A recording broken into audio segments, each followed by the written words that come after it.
lobbyists, in the interests of transparency, shouldn't all think tanks be obliged to publish their funding sources? Minister!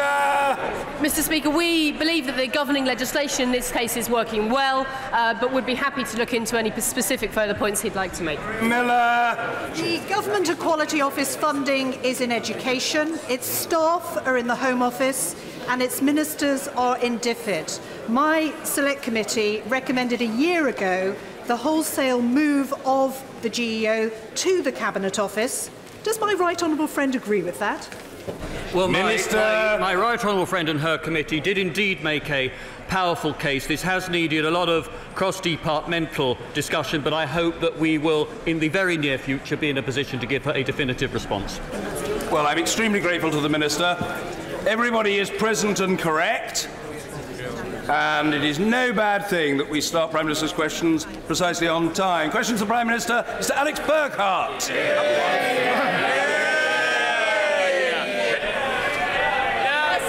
Thank you very much, Mr. Speaker. Number one. The Prime Minister. Thank you, Mr. Speaker. This morning I had meetings with ministerial colleagues and others.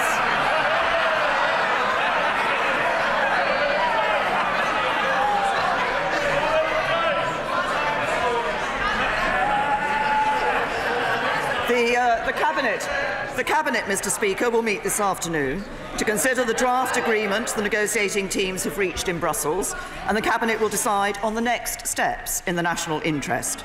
I'm confident that this takes us significantly closer to delivering on what the British people voted for in the referendum.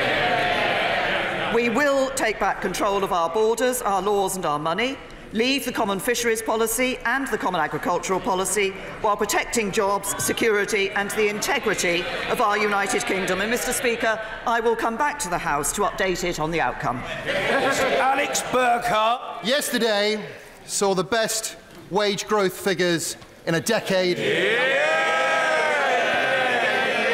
And the best employment figures in my lifetime. Does the Prime Minister agree with me that this can only be delivered by the free market economics that unite this side of the House, and not by the bankrupt socialism opposite?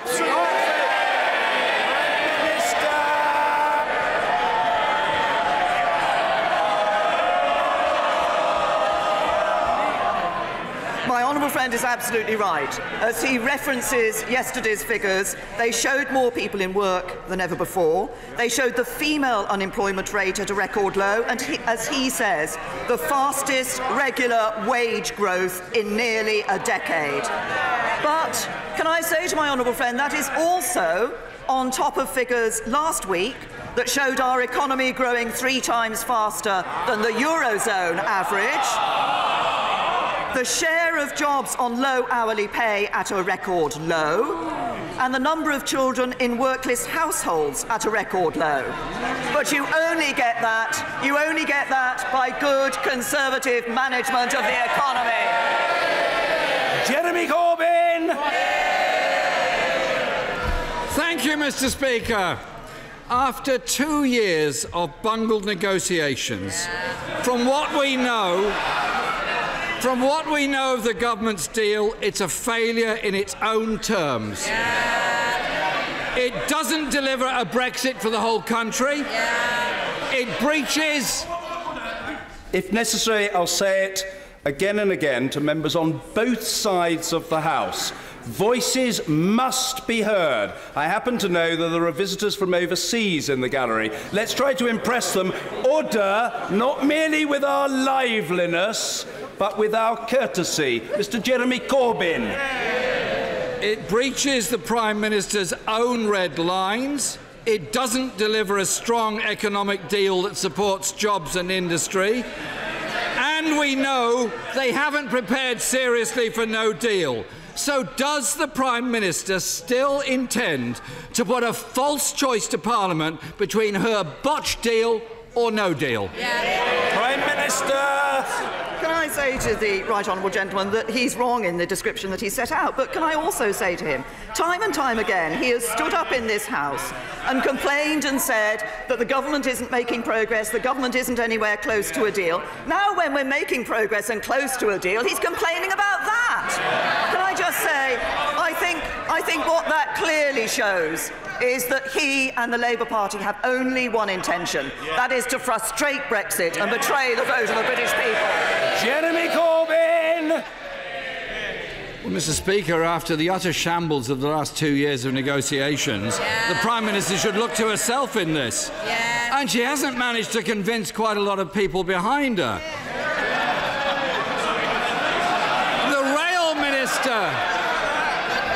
The Rail Minister resigned last week, saying to present the nation with a choice between two deeply unattractive outcomes, vassalage and chaos, is a failure of British statecraft on a scale unseen since the Suez Crisis, and that from a Tory MP.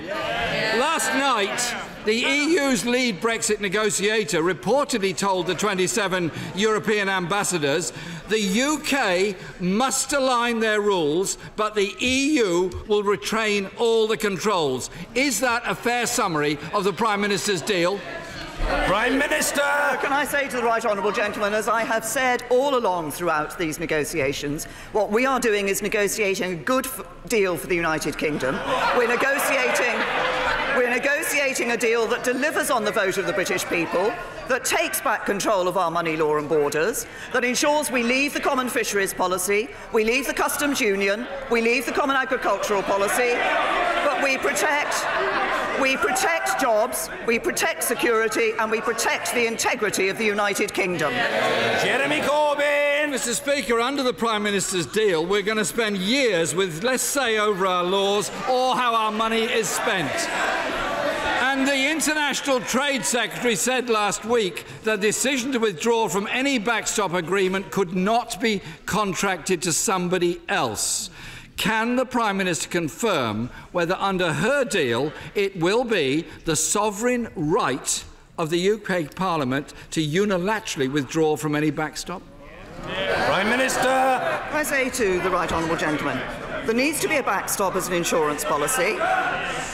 There needs to be a backstop as an insurance policy, but neither side actually wants us to be in that backstop because we want to bring the future relationship into place at the end of December 2020. And I'm aware of the concerns that there are, that we don't want to be in a position where the European Union would find it comfortable to keep the United Kingdom in the backstop permanently. And that's why any backstop has to be temporary. Jeremy Corbyn! Mr. Speaker, I think that non-answer has confirmed that Parliament won't have that sovereign right.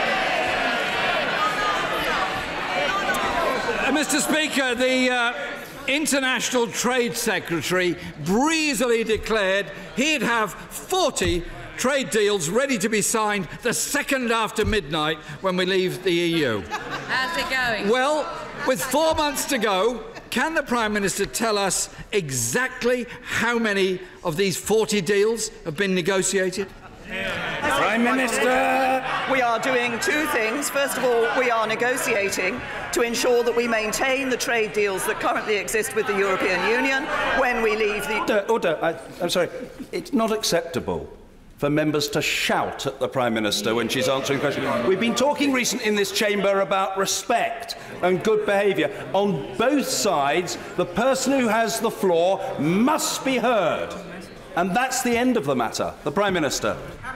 We have been negotiating on two fronts. We're negotiating on the continuity agreements, which ensure that those trade deals that we've been party to as a member of the European Union are able to continue when we leave the European Union. And we have also started discussions with other countries about the trade deals that we can forge across the world once we leave the European Union. But I say to the right honourable gentleman, if he's interested in trade deals, he really needs to sort out the Labour Party's position on this issue. Because originally they said that they wanted to do trade deals around the rest of the world. Now he says he wants to be in the customs union. That would stop him from doing trade deals around the rest of the world. We know what's good for this country, an independent trade policy and trade deals, good trade deals with Europe and with the rest of the world. Jeremy Corbyn! Mr. Speaker, the International Trade Secretary is not the only one who doesn't understand international trade rules. And he's not the only one in the Cabinet. And he's not the only one in the Cabinet that doesn't understand a few things. The Brexit Secretary said last week, and I quote, "I hadn't previously understood the extent of this, but we are particularly reliant on the Dover to Calais crossing." When did the Prime Minister become aware of this absolutely shocking revelation about Britain's trade routes? The Prime Minister.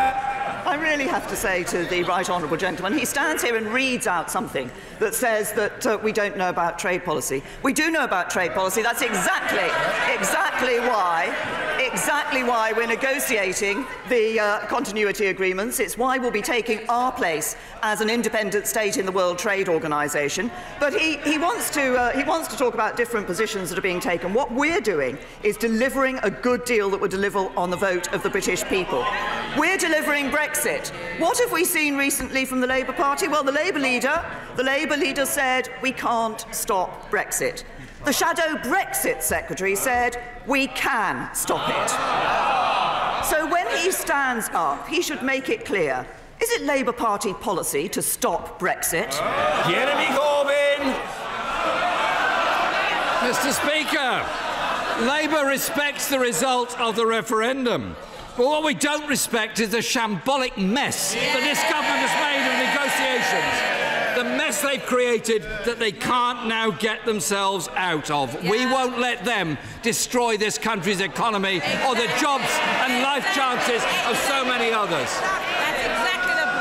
And, Mr. Speaker, if the Brexit Secretary is still in office by the time the Cabinet meets this afternoon, could she take him on one side and have a quiet word with him and tell him that 10,000 lorries arrive at Dover every day, handling 17% of this country's entire trade in goods, estimated to be £122 billion last year. This woeful ignorance by a person in high office is disturbing to so many people. This government, Mr. Speaker, has spent 2 years negotiating a bad deal that will leave the country in an indefinite halfway house without a real say. Yet they think they can impose a false choice on Parliament between a half-baked deal or no deal, when a sensible alternative plan could bring together.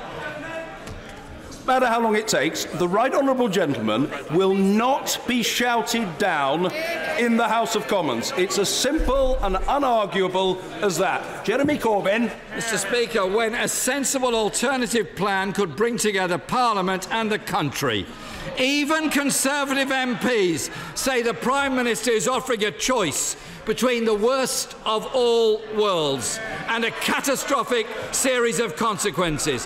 When will the Prime Minister recognise that neither of these options is acceptable? The right honourable gentleman talks about woeful ignorance. I'll tell him where the woeful ignorance lies. It lies on a Labour Party front bench that thinks you can build a better economy by spending £1,000 billion more, putting up people's taxes and destroying jobs. The real threat to jobs and growth in this country sits on the Labour Party front bench. And I'll tell him what we're delivering in relation to Brexit. He says, what about Brexit? Yes, I'll tell him what we're delivering on Brexit. We will not rerun the referendum. We will not renege on the decision of the British people.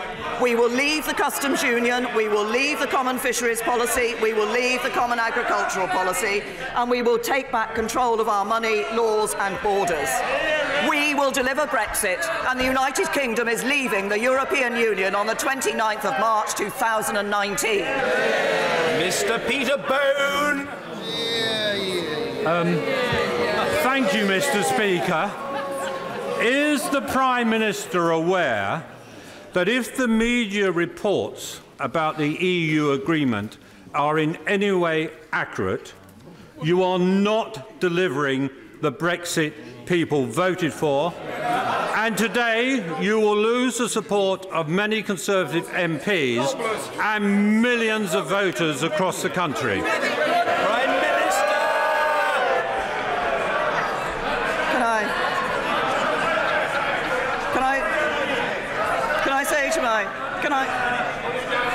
I say to my honourable friend, members must calm themselves. I've often advised taking some sort of soothing medicament, and people may feel better in consequence. I want to hear what the Prime Minister has to say, and I hope the House has the courtesy to want to do so as well. The Prime Minister. Can I say to my honourable friend that what we have been negotiating is a deal that does deliver on the vote of the British people. In the list that I set out earlier, I left out one of the things that the British people are very keen to see from this deal, which is an end to free movement, and we will ensure that we are delivering on that, as well as those other elements that I have set out.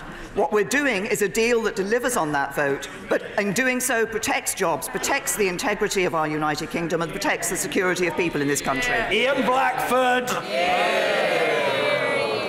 Thank you, Mr. Speaker. The Scottish National Party, with other opposition leaders, have written to the Prime Minister, urging her to drop plans to prevent a truly meaningful vote on the Brexit deal. Shamefully, it seems that the government is seeking to prevent opposition amendments to the deal, effectively gagging the sovereignty of Parliament by playing dirty tricks on procedures. Can I ask the Prime Minister, what is she afraid of? Is her government so weak that the Brexit deal will not succeed when other solutions are still on the table? Prime Minister. To the right honourable gentleman, we have been very clear that there will be a meaningful vote in this House. We have also been clear that the motion on the deal will be amendable. But I also say to the right honourable gentleman that I think if you went out and asked any member of the public, when the government brings a deal back from Europe, what do you expect Parliament to vote on? I think they would expect Parliament to vote on the deal. Yeah. Ian Blackford. Expect Parliament to take its responsibilities, which is holding the government to account and to amend the deal. This Prime Minister is hamstrung, divided, desperate and looking defeated. In a total panic, the Prime Minister has been reduced to playing political games rather than playing fair. Mr. Speaker, this is not a game. The SNP will never ever gamble with Scotland's future. There is only one lifeline left. To protect jobs in Scotland, we must stay in the single market and the customs union. The Prime Minister will not drag Scotland out against its will. If there is a deal to protect the economy in Northern Ireland, why not Scotland? Minister! The gentleman stands up and says that the SNP will not gamble with Scotland's future. I say to him, the SNP gambles with Scotland's future every time it stands up and talks about independence. No Doherty! Thank you very much, Mr. Speaker. Figures released yesterday show that for the first time ever, more than half of disabled people are now in work, including many military veterans. So will the Prime Minister join me in thanking those employers who have signed up to the Disability Confidence Scheme, which has allowed such great strides to be made in this area? Minister! Yes, well, can I say to my honourable friend that, first of all, it is very good news to see more disabled people getting into the workplace, and I'm grateful to him for raising the Disability Confidence Scheme. And I'd like to praise the work of my right honourable friend, the Secretary of State for Work and Pensions, who created and personally championed this scheme since it started back in 2013. As my honourable friend obviously knows, it works directly with employers. It aims to challenge perceptions of what it means to employ a disabled person, and we will continue to ensure that we're giving every possible effort to make sure that more disabled people who want to be in the workplace are able to take their place in the workplace. Chris Elmore. The Prime Minister's likely Brexit agreement will leave our country economically weaker, mean that we take EU rules without any say, and give years of uncertainty for business. Not my words, the words of her latest ministerial resignation, or at least the latest as far as we know. Does she agree with him, and isn't it about time she admitted that there is little to no support for her reckless plan in her cabinet, and even less in Parliament? Prime Minister! The honourable gentleman, as I have said earlier, what we're negotiating is a deal that will deliver on the vote, that will actually ensure that, and the proposals that we put forward in the summer, to ensure that we're able to see that frictionless trade across borders, that free trade area with the European Union, and gives Parliament a lock on those rules. Antoinette Sandbach. Mr. Speaker. In 2017, ministers committed to provide visualisations of the rolling stock depot and viaducts proposed in my constituency by HS2. After a whole year of delaying, HS2 are now refusing to deliver on this commitment and ignoring ministers. Will the Prime Minister ensure that within the next week my constituents get the visualisations of the viaducts and rolling stock depot they were promised, so they're able to comment on the draft environmental statement? Prime Minister! My honourable friend, I recognise the concern that her constituents have raised about this issue, and indeed would like to thank her for the hard work that she has undertaken in order to campaign on this issue on her constituents' behalf. I understand that my right honourable friend, the Transport Secretary, is aware of this issue. He is urgently looking into it, and I would encourage my honourable friend to continue to engage with the Transport Secretary on this matter, so that to ensure that her constituents get what they were promised. Marion Fellow. Mr. Speaker, post offices are closing in their hundreds as postmasters struggle to make a living on the contract introduced by this government. Through its North Star initiative, the publicly owned post office is aiming for £100 million of profit by 2021, while postmasters' pay has declined by £107 million since 2012. Will the Prime Minister take action now to save our post office network and intervene to ensure postmasters get a fair rate? Prime Minister. Can I say to the Honourable Lady that obviously we have seen a change to our post office network across the United Kingdom, and that has happened as people's pattern of behaviour in relation to these matters has changed. And I'm sure the post office is making decisions that they believe are right for local communities to ensure that the services are there where they are needed. I would. Reductions in business rates will help thousands of small and medium-sized shops, restaurants and pubs in our town centres. Will the Prime Minister commit to continue to work for fundamental reform of local business taxation so that our local shops and businesses of all sorts can compete fairly with the online giants? Prime Minister. Can I say to my honourable friend that to thank him for raising the fact and referring in this House to the fact that we are raising the change, we are changing business rates and bringing in those changes to help local businesses. But we are determined to help local businesses, and that's why we're also working to implement reforms to make the system fairer and more effective. That would include 3-year evaluations, removing the so-called staircase tax and with the new check, challenge and appeal system, and we're aiming to increase the local share of business rate receipts to 75% from 2020-21. And in relation to future taxation, I can assure him we will of course continue to keep it under review. We're streeting. Thank you, Mr. Speaker. The brutal murder of a mother in my constituency, shot in the back with a crossbow in front of her family just 4 weeks before she was due to give birth to her baby, has shocked to the core people up and down our country. I know I will speak for every member of this House, Mr. Speaker, in expressing our deepest condolences to the family and our best wishes to the baby for a speedy recovery. Given that these weapons, like the crossbow used to kill my constituent, are readily available for sale online, can I urge the Prime Minister to look urgently and seriously at expanding the ambit of the Offensive Weapons Bill so that we can toughen the scope of the laws governing the sale, the possession and the use of these deadly weapons? Prime Minister. Can I say to the honourable gentleman, he has raised what is a terrible and tragic case in his constituency, and as he has said, the thoughts of the whole House will be with the victim's family and friends, and our deepest condolences go to them following this terrible attack. Crossbows are subject to strict controls, but we do keep the legislation under review, and we will consider the risk that such weapons pose to public safety and whether further measures are needed. And we will, of course, look at that in the context of the legislation we're bringing before the House. Shelbrooke. Thank you, Mr. Speaker. When we're in agreement that the government has invested millions in the railways in this country, but when my constituents are still suffering from chronic overcrowding on carriages, that it's incumbent upon Network Rail to deliver projects on on time so that new rolling stock can quickly be put into place to alleviate their overcrowding? Minister! Well, can I say to my honourable friend, he's highlighted the fact that we are delivering the biggest rail investment programme since the Victorian era. I think he said we're spending millions on our railways. Actually, we'll be spending nearly £48 billion on modernising and renewing our railways. That will deliver better journeys, it will deliver fewer disruptions. But he's right to say that it's absolutely vital that Network Rail delivers their projects on time. I'm told that Northern's new rolling stock is currently planned to serve lines from June, July next year.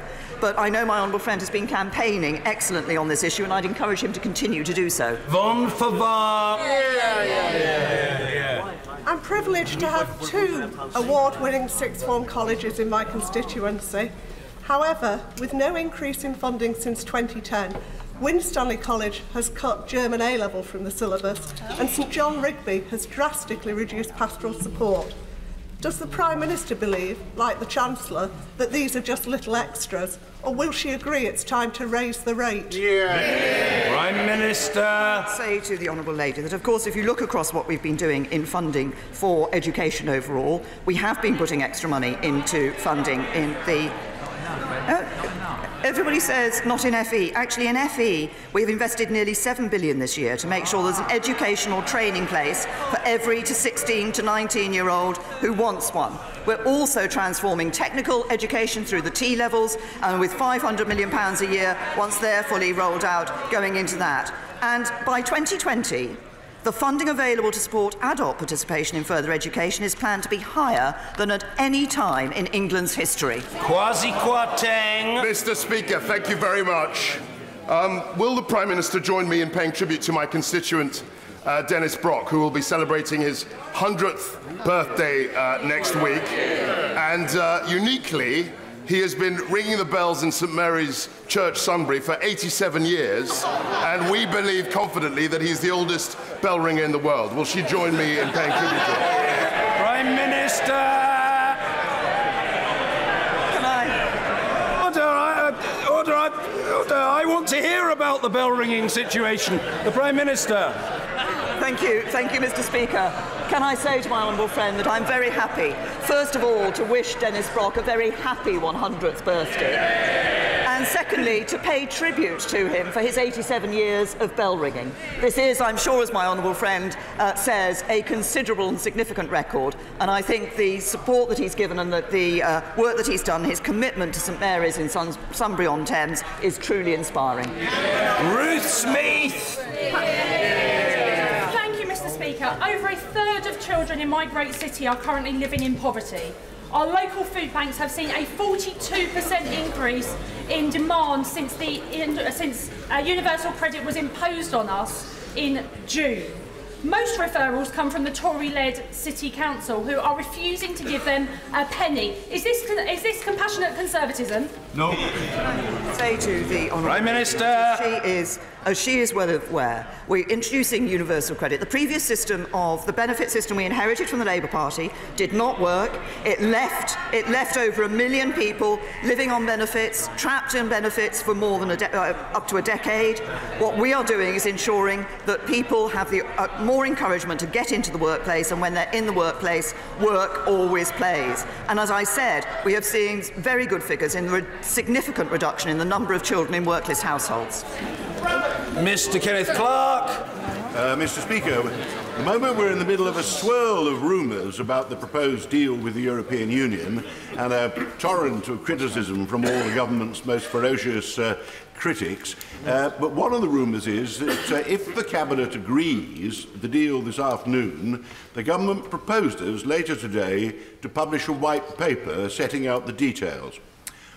Will the Prime Minister give an assurance that if and when this deal is published, a statement will be made to this House of Commons when it is produced, because it is this Parliament which is going to have to decide now what to do next, and we don't want Parliament only to be consulted after another 24 hours of rumours and criticism. We re-establish parliamentary sovereignty, and I wish the Prime Minister well in obtaining a majority for some course of action in future which is in the national interest. Prime Minister. Can I say to my right honourable and learned friend that there are in fact two stages in this, potentially two stages in this process. The Cabinet, as I said today, will be looking at the draft agreements that the negotiating teams have produced and will consider and determine what the next step should be in the national interest, as my right honourable and learned friend requests us to do, and I can assure him that we will be looking at this in the national interest. And as I said, I will return to the House in order to explain the outcome of that. I will return to the House in order to explain the outcome of that. But can I also say to my right honourable friend that, of course, there is then the issue of when a final deal is agreed with the European Union, and ensuring, as we will, that proper analysis is available to members of this House before the meaningful vote takes place, and that briefings are available to members of this House on the details of the proposals that lay before, so that, as he says, members of this House are able to take their decision in the light of an understanding and of the details of the deal that has been agreed. Joan Ryan. Here. Home Office documents, the Met Commissioner, the Police Federation and now even the Home Secretary say the government's cuts to policing have had an impact on the surge in violent crime. We cannot continue to see the levels of violence which resulted in 5 fatal stabbings in 6 days in London just 2 weeks ago. How many times does the Prime Minister need to be told about the dire consequences before she gives our frontline policing the resources they so clearly need? Prime Minister. Can I say to the Honourable Lady that I'm sure we are all concerned across this House of the attacks that have taken place in recent days in London, but indeed we are concerned about the issue of knife crime and the serious violence that we've seen, and indeed we heard earlier from her Honourable friend the reference to the use of a crossbow in attacking and sadly killing an individual. She talks about police funding, though. We've protected police funding overall since 2015. We're putting more money into the police. We're making more money available. We've announced that. But it's also about ensuring that the police and the criminal justice system have the powers they need to deal with knife crime. And if she's concerned about knife crime, I suggest she asks her right honourable friend, the Leader of the Opposition, why he voted against increasing the powers to deal with knife crime. Mr. Ian Duncan Smith. Mr. Speaker, said my right honourable friend, I'm not going to be asking about Brexit.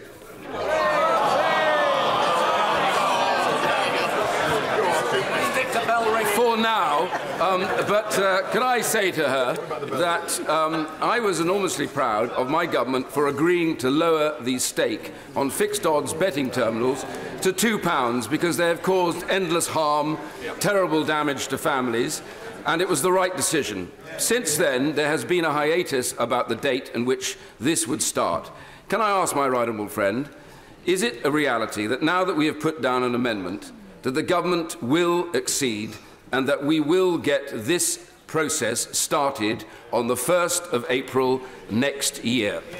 Prime Minister. Can I say to my right honourable friend, I know he has campaigned on this issue with a passion, because as he says, this question of the maximum stake for fixed betting terminals is one which does have an impact on vulnerable people, as well as their families and loved ones.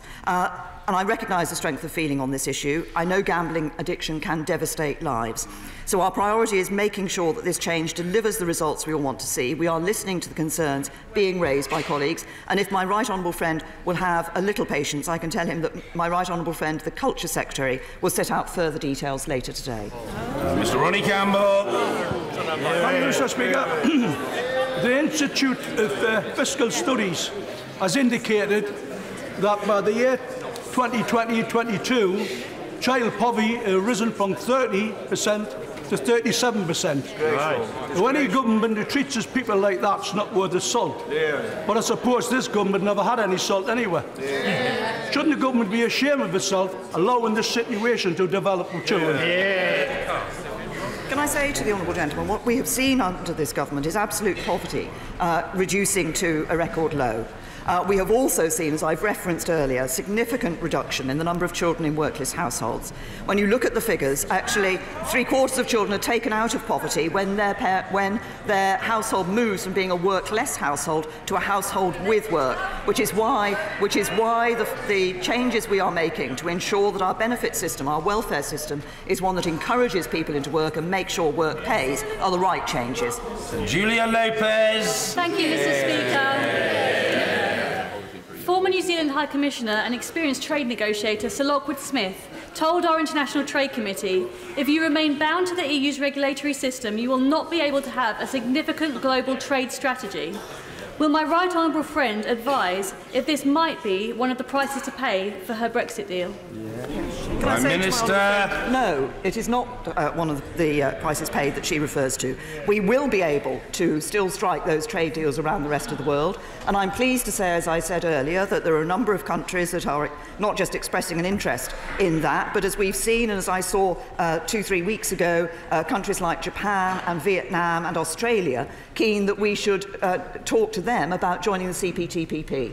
We specifically looked at our ability, under the proposals we put forward, to strike those trade deals around the world, and we will have an independent trade policy. We will be able to strike those trade deals. Liz Saville-Roberts. Diolch yn fawr. It's no secret that Labour Welsh Government has been somewhat lacklustre in what it demands from the British Government on Brexit, so I will speak on behalf of Wales.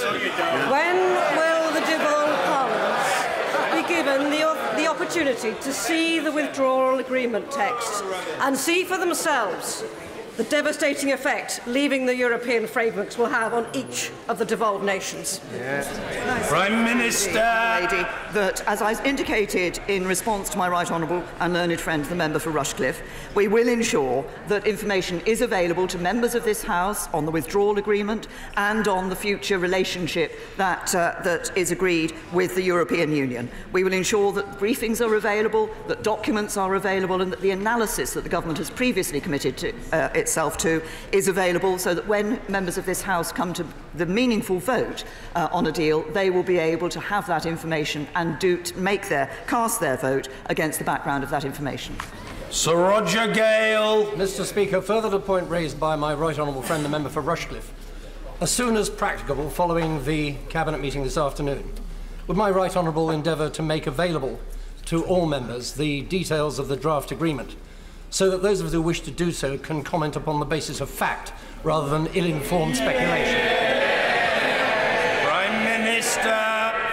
Can I say to my honourable friend that obviously the Cabinet is meeting to determine what the next steps are in relation to this issue. That if this is a deal that is then taken forward for further debate and negotiation with the European Union, I believe it is the intention to ensure that the details of that deal are made public so people can look at the facts. Dr. Rosanna Allen-Carr. Thank you, Mr. Speaker. If what is being reported is correct, the Prime Minister is set on ploughing through with a Brexit deal that will be bad for our economy, bad for our jobs, and bad for hard-working people up and down this country. If the Prime Minister honestly believes that she commands the will of the people, will she put her Brexit deal to the people, either through a general election or, failing that, a new referendum? Prime Minister. Can I say to the honourable lady, first of all, we're negotiating a deal that will be good for the economy of the United Kingdom. It will be a deal that will ensure we continue to have a good trading relationship with the European Union, but also that we're able to strike independent trade deals around the rest of the world. And on the issue of the second referendum, there was a referendum in this country in 2016. We asked the British people whether they wanted to remain in the EU or leave the European Union. They voted to leave, and that's what this government will deliver. Mr. Simon Hoare. Thank you, Mr. Speaker. This morning, an incredibly well attended AGM of the thalidomide APPG took place.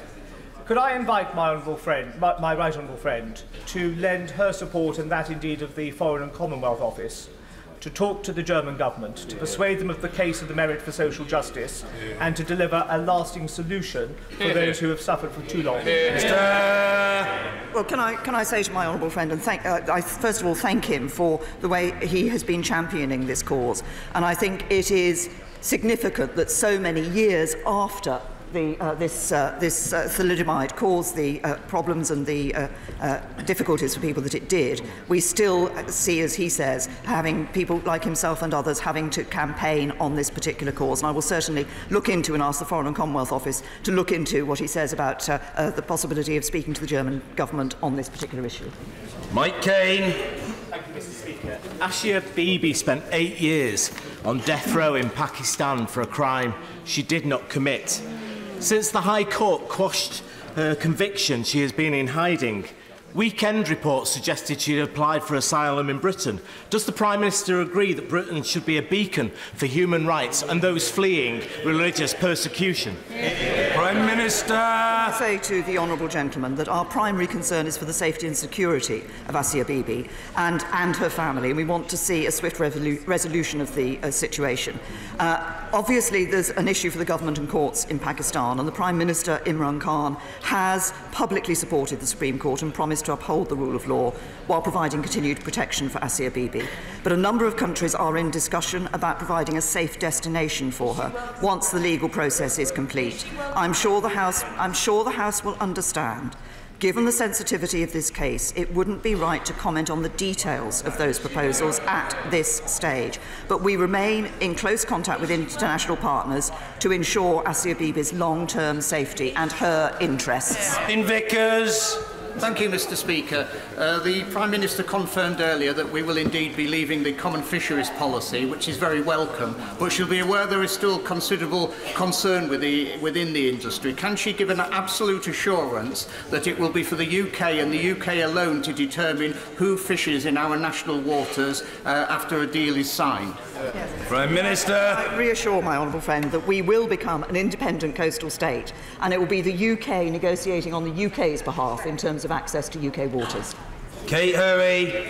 Speaker, the Prime Minister will know that back in 1965 there was a neighbourhood agreement between Northern Ireland and the Republic that each could fish in each other's 6-mile water. 2 years ago the Irish Republic reneged on that. We, of course, playing the moral high ground, didn't renege. So now all the Irish fishermen can come into the Northern Ireland waters, but Northern Ireland fishermen can't go to the Republic. Would she try and speak up sometimes for Northern Ireland fishermen and not feel that she always has to be supporting the Irish government? Prime Minister. Right Honourable Lady, that consistently throughout these negotiations, one of the issues I have had at the forefront of my thinking has been the people of Northern Ireland. She raises a specific issue about fishing, and I'm happy to look at the specific issue of the 6-mile waters that she has referred to. We will become an independent coastal state, as I've just said in response to my honourable friend, and we will ensure that it is the United Kingdom that is negotiating on behalf of the UK for access to UK fishing waters. But the people of Northern Ireland are at the forefront of our concerns in relation to the deal that we're negotiating. The Prime Minister is to be commended for initiating her race disparity audit, which showed, amongst other facts, that traveller children have the worst educational, health and employment outcomes of almost any group. They do. Given the acute distress also caused to many settled residents by this policy, and given the support for my 10-minute rule bill yesterday calling for a review of this area across the House, would the Prime Minister please appoint a senior Cabinet Minister to undertake a complete review of this area so we can have better outcomes for all of our constituents? Well, my honourable friend raises an issue which I know is of concern for many across the UK in terms of what they see in their own constituencies. And as he said, there is also a concern about the impact on the educational attainment of traveller children.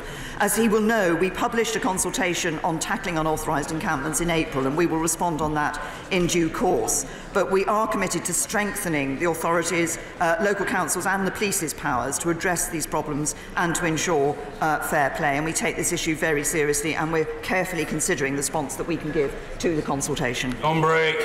Thank you, Mr. Speaker. Can the Prime Minister confirm that her deal will leave the United Kingdom a rule taker, not a rule maker? In other words, a vassal state. And isn't the best way to get herself out of this mess that she and her colleagues have caused by allowing the people a vote in a people's vote? Prime Minister. And I say to the right honourable gentleman, and I think I've given him the same answer to this question on a number of occasions. The people, this Parliament gave the British people the vote on whether or not to stay in the European Union in 2016. The British people voted, they voted to leave, and it is this government that will deliver on that vote and deliver Brexit. Order. Oh, very briefly, yes. Point of order, Liz Kendall. Following the question by the right honourable member from Rushcliffe, can you advise members, Mr. Speaker, whether you have had any indication about when a statement will be made on the apparent withdrawal agreement that has been agreed with the EU? We hear rumours that a statement may be made tomorrow. Many honourable members may already have commitments for tomorrow. I understand that this House needs to mark the 70th birthday of the Prince of Wales today. But in the remaining 6 hours, surely we could discuss the most important issue facing this country in a generation. Yeah. Well, I'm very grateful to the honourable lady for her point of order. The candid answer to her is that I had been given to understand that there would be a statement on this matter in all likelihood tomorrow. Factually, to respond to the honourable lady, what I would say to her is that the Chair would be perfectly amenable to a statement before then. That is not, however, a judgment for me. It is properly a judgment for the government. I understand what she says about people having commitments tomorrow, but it does seem to me a reasonable It does seem to be a reasonable point to make in response, that if members consider this to be a supremely important matter, they can potentially rearrange their diaries in order to be present. I'm always in favour, as she knows, of statements sooner rather than later, but I don't think we should, if I may say so, have a great row about whether a statement is today or tomorrow. What I would like to say to members is that when there is a statement to this House, in conformity with the practice that I have applied for nearly 9.5 years from this chair, there will be a full opportunity for members in all parts of the House, and potentially expressing or representing all sorts of different points of view, to be heard. That's the way it's always been, and as far as I'm concerned, that is the way it will continue to be. Well, a point of order from the Father of the House, of course. Point of order, Mr. Kenneth Clerk. Well, it's the same subject, Mr. Speaker, but although you say you have no role in this, do you not agree that it's always been, until very recently, the Constitutional Convention in this House, that when a government announces a major policy, it does so, first of all, by a statement here in the House of Commons, usually simultaneously with the publication of the White Paper. And with great respect, it's not just a question of members having other commitments or the convenience. We are slipping into a practice where the government, firstly, policies are leaked in advance, then the government actually briefs the press and the great national debate breaks out, and then Parliament finally gets the opportunity to discuss it the day later. So if you do have any opportunity to discuss with the usual channels what the proper role of Parliament should be, I think your assistance would be greatly appreciated. Well, I'm very grateful to the Right Honourable and Learned Gentleman for that point of order. I am bound to say to him that my attitude had been that we have in this country cabinet government, and the policy is the policy of the government only when it has been approved by the cabinet. Members can take their own view on whether I'm right or wrong, but I'm simply seeking to explain to the Right Honourable and Learned Gentleman that the premise on which I'm working is that it will be government policy if and only if, and if and only if and only when it's been approved by the Cabinet. It therefore did not seem to me to be unreasonable, if the Cabinet was meeting this afternoon, for the House to hear a statement tomorrow. However, if it is possible for that statement to be made today, in the sense that a policy has been agreed. I am at the service of the House, and I am in favour of the statement being made at the earliest possible opportunity. That point will have been heard on the Treasury bench, and I'm grateful to the Father of the House for his assistance in this important matter. Point of order, Kirsty Blackman. Thank you, Mr. Speaker. I wonder if you could advise me about which courses of action are available to raise the issue. The Chief Minister of Gibraltar has, I understand, been briefed by the Minister of State for Europe. I understand that no such courtesy has been afforded to the Scottish Government. Mr. Speaker, how do I bring a minister here to ask why the Scottish Government has not yet seen the final deal, but Gibraltar has? There may be an opportunity for an exchange later in the day. The Minister for the Cabinet Office is perched as though he's about to leap to his feet with alacrity to respond through me to the Honourable Lady. Minister Lidington. If it will help the Honourable Lady, I had a very constructive meeting with the First Ministers of both Wales and Scotland last Friday morning, where we discussed the progress of negotiations as they were at that point. My right honourable friend, the Prime Minister, will, when the Cabinet has taken a view and come to a decision about what has been agreed provisionally between negotiators, talk directly to the First Ministers of Scotland and Wales, because it is quite right that they should be fully briefed on what it is that the Cabinet has decided. Thank you. Oh, very well. I hope it's not vexatious. I hope it's not a point of frustration, Mr. Doherty-Hughes. Point of order, Mr. Martin Doherty-Hughes. I wouldn't be frustrated at all, Mr. Speaker. Especially not in here. 1 year has now passed since my constituent Jagtar Singh Johal has been arrested in India with neither evidence nor a witness placed before a court of law, and report of torture placed before the United Nations Rapporteur on Torture. I have raised the issue to you previously, Mr. Speaker, seeking ministerial responses to both letters to requesting meetings with the Foreign Secretary. A commitment was given the last time I raised this on the very floor of the House. Can you assure me, Mr. Speaker, that the new Foreign Secretary, while I'm standing here and my constituents' brothers in the undergallery, that commitment could be made either through a statement to the House or by me writing to the Minister directly yet again, as I have done already? Well, I'm sorry that it is necessary for the honourable gentleman repeatedly to write to ministers on this matter, and it's obvious that he's dissatisfied with the response or lack thereof. My only advice to the honourable gentleman is the advice I usually give to members irritated in these circumstances, which is persist. Persist, man. Persist. And the honourable gentleman is a dexterous and adroit parliamentary performer, and he will know the instruments that are available to him. And if he believes, as I rather imagine he does, that the matter is urgent, he may wish to deploy a procedure that might give him a chance of raising the matter with a minister in the chamber on that basis.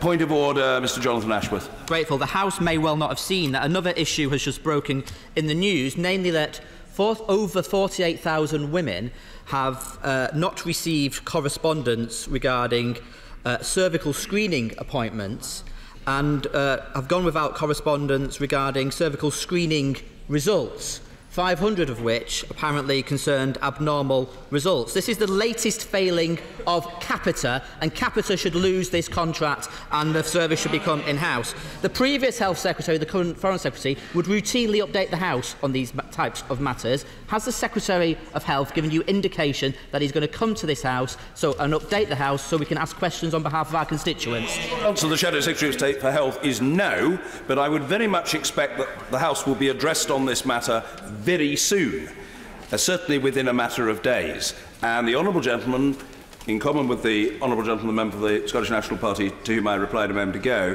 is well versed in the instruments available to him, and if he doesn't get a statement, or in lieu of a statement and as a reserve mechanism, he knows that he can seek to raise the matter on an urgent basis, and the Chair, on I think 528 occasions over the last 9.5 years, has judged that a matter is urgent, whether the government thinks it is or not. Point of order, Mr. Nigel Dodds. On a point of order, Mr. Speaker, Given the very clear decision of the House yesterday in relation to the publication of legal advice and the reported very worrying comments of the Attorney-General in recent hours, can you ensure, Mr. Speaker, that the advice will be brought forward in a very timely way and should certainly not be very long delayed after the publication of any white paper or any statement, that these things should happen virtually simultaneously if we're to have a proper and informed debate on the statement or whatever comes forward? The House spoke clearly yesterday, and that must be acceded to by the Government. Short answer is that I agree entirely with the right honourable gentleman, and I couldn't put it better myself. I hope that that message has been heard clearly on the Treasury bench. What happened yesterday was not an expression of opinion by the House of Commons. It was an expression of the will of this House. That will must be respected by the executive branch. It's as simple and incontestable as that. If there are no further points of order, perhaps we can now proceed, colleagues, and I have received a letter from the Clerk of the House, and as is customary in such circumstances, I propose to read it to the House. The letter is as follows.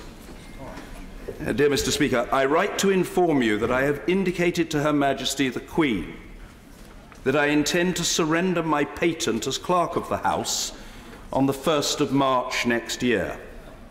I shall then have served the House for over 43 years. For the last 16 years at the table.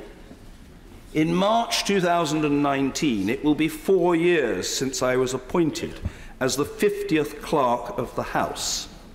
You have long known of my plans to retire in the first quarter of 2019, and I am grateful to you and the House of Commons Commission for agreeing in July of this year to all the detailed arrangements for selecting my successor, which can now be activated. It has been a turbulent 4 years, covering 3 governments, 2 general elections and 2 referendums.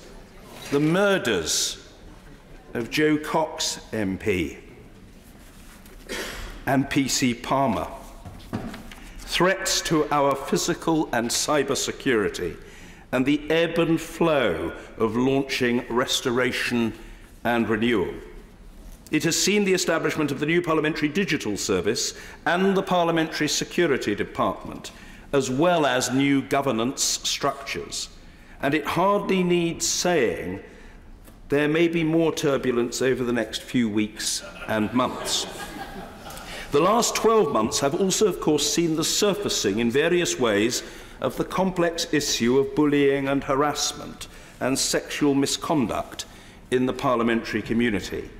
I am confident that we can deal with it if we all acknowledge past failings, as I readily do, and move beyond concerns about process to reach a place where, quite simply, everybody in the community treats everybody else with respect and dignity, and where, if they do not, they are called out and, if necessary, sanctioned. It has been a privilege, if not always a positive pleasure, to do this job, and the other 14 jobs I have done here, in all of them sustained by the loyalty and friendship of my colleagues across the House of Commons service and in the House of Lords. I could not have been prouder than when I was appointed as the head of the House of Commons service 4 years ago. The House of Commons service are a remarkably talented, diverse and dedicated group of public servants, and I will miss them. I will also miss the support and friendship of members on all sides of the House. I do not think the public appreciate the work of members or their staff as they should, and perhaps they never will.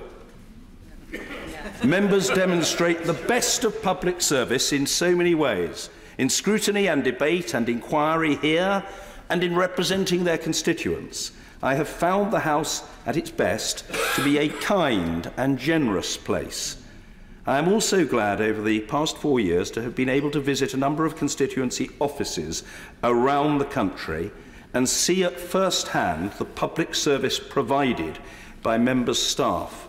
Members and their staff carry out their work in the face of spiteful abuse and threat and vilification. They deserve better. Finally, I would like to thank you, all the deputy speakers with whom I have worked, and the chairs and members of the select committees I have served for their friendship